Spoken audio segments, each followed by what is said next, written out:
নমস্কাৰ, মই ৰীতা। মোৰ অন্য এটা ভিডিঅ'লৈ আপোনালোকক স্বাগতম জনালোঁ। আজি এটা অতি সুন্দৰ ভিডিঅ'লৈ আপোনালোকৰ মাজলৈ আহিলোঁ।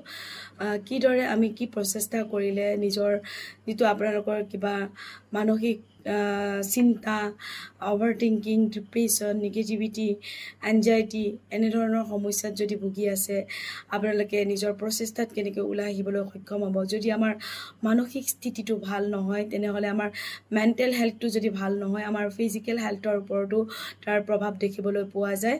আমাৰ মানসিকটো বেয়া হ'লে আমাৰ স্বাস্থ্যজনিত কাৰণ বা কিছু ৰোগত আমি ভুগিবলগীয়া হ'ব পাৰে।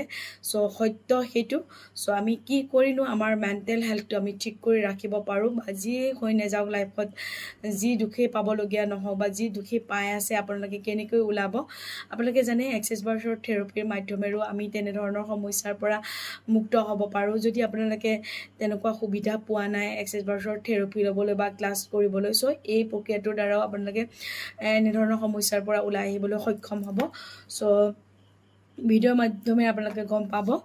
আৰু এইডোখৰে ক'ব বিচাৰিছোঁ, অসমৰ যি পৰিস্থিতি হৈ আছে, মানুহৰ সকলোৱে মেণ্টেল স্থিতিটো এতিয়া বেয়া হৈ আছে।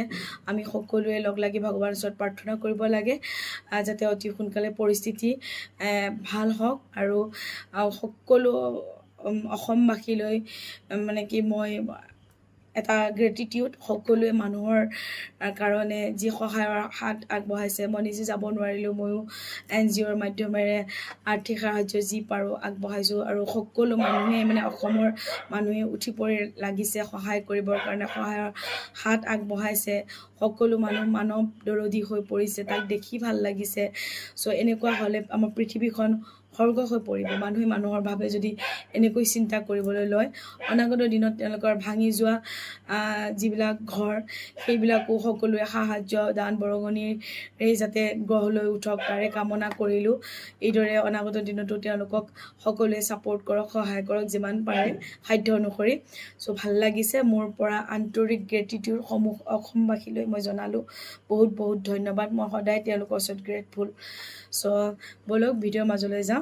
আৰু যিসকল নতুন ক'ব বিচাৰিছোঁ, মই এগৰাকী এক্সেছ বাৰ্ছ ফেচিলিটেটৰ। অসমৰ বিভিন্ন দিশত এক্সেছ বাৰ্ছৰ ক্লাছসমূহ দি আছোঁ।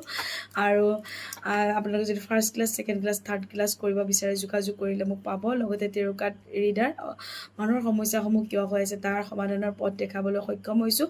কাৰ্ড ৰিডিঙৰ মাধ্যমেৰে 7 চক্ৰ এণ্ড কুণ্ডলিনী শক্তি এক্টিভেশ্যন কৰাই মানুহৰ জীৱনৰ সকলো দিশত পৰিৱৰ্তন আনিবলৈ সক্ষম হৈছোঁ।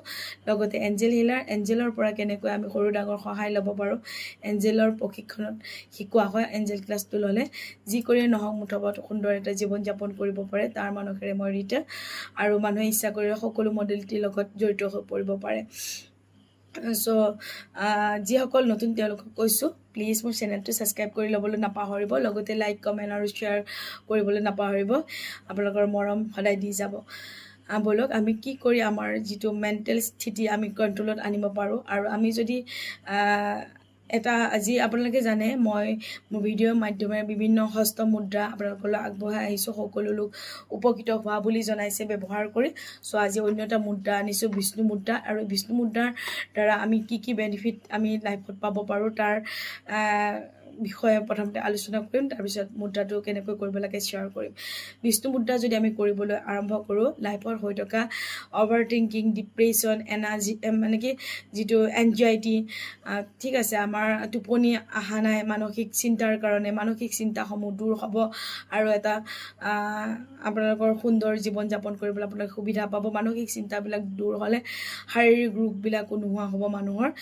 মানুহৰ মেণ্টেল স্থিতিটোৰ লগত মানুহৰ ফিজিকেল যিটো হেল্থ, তাৰ লগত মেণ্টেল হেল্থৰ লগত ফিজিকেল হেল্থৰ বহুত সামঞ্জস্য আছে।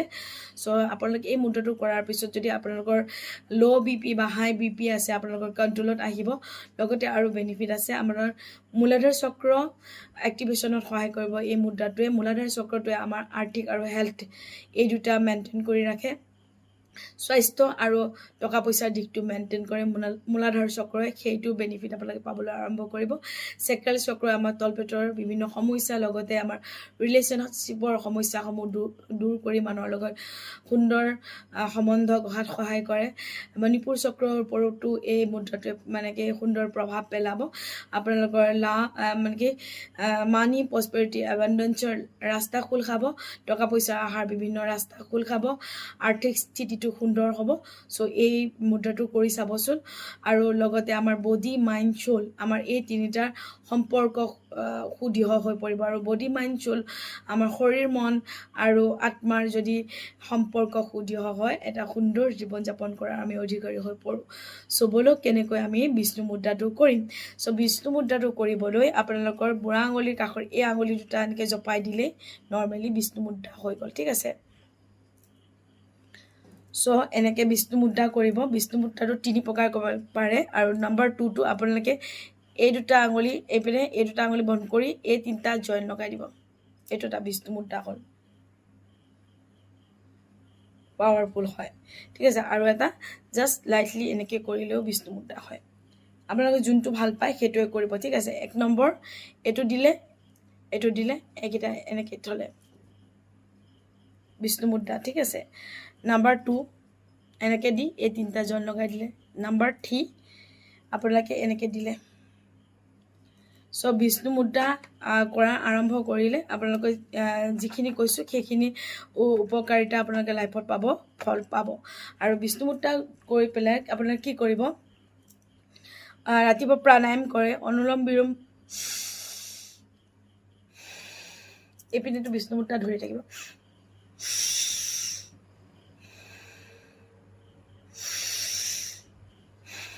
এনেকৈ কৰিলেও বহুত 5-10 মিনিট যদি কৰিব পাৰে এই গোটেইখিনি আপোনালোকে যিখিনি বেনিফিট পাবলৈ আৰম্ভ কৰিব আকৌ বিষ্ণু মুদ্ৰা কৰি পেলাই যদি আপোনালোকে বিষ্ণু মুদ্ৰাটো হাতেৰে কৰি যদি আপোনালোকে ওম নমো ভাগৱতে বাসুদেৱায় নমঃ চান্টিং কৰিবলৈ আৰম্ভ কৰে তেতিয়াও হ'ব আপোনালোকে যিমান পাৰে বহিবলৈ চান্টিং কৰিবলৈ কৰিব পাৰে 5-10 মিনিট আধা ঘণ্টালৈকে কৰিব পাৰে বিষ্ণু মুদ্ৰা ধৰি চান্টিং কৰিবলৈ সো আপোনালোকে যদি নৰ্মেলো ভগৱানৰ যিটো মুখ বিষ্ণুৰ যিটো